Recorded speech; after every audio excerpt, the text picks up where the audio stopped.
Guys అందరు బాగున్నారా? అలా ఇంకొక అత్తమ్మ చేతి వంట మినపవడలు గాయ్స్, మినపవడలు.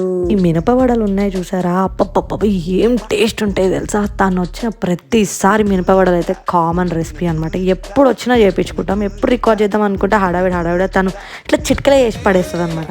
నాకు రికార్డ్ చేయడానికి కూడా టైం లేదు. రికార్డ్ చేసేటప్పుడు కూడా తిరుగుతుంది అనమాట. ఏంది అక్కడి నుంచి అందులో, ఇక్కడి నుంచి అందులో ఈ కెమెరా పెడతావు, ఇట్లా కెమెరాలు పెడితే నేను చెయ్యను అని చెప్తుంది.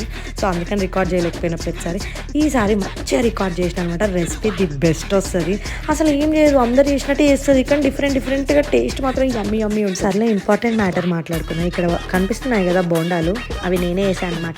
వడలు చేయమంటే బోండాలు వేసాను ఫ్రెండ్. అంటే ఏదైతే నాకు రావు అంటానో నాతోని చేపిస్తుంది అనమాట. ఇవి కూడా వడలు రావు అని అన్నా, నాతో చేపించింది. బోండాలు అయ్యాయి. అయితే శివ అన్నాడు, ఏందే నువ్వు ఎందుకే దీనికి ఇచ్చావు, దీంతో ఎందుకు చేపించినావు, అనవసరంగా పిండి బొక్క అని తిడుతున్నాడు. ఇక్కడ చూసారు కదా మెత్తగా ఉన్నాయి వడలు. అప్పప్పబ్బా నేనైతే లొట్టలు వేసుకుంటూ తినేసిన. మీరు కూడా ట్రై చేసి చెప్పండి రెసిపీ ఎలా ఉందో. సబ్స్క్రైబ్.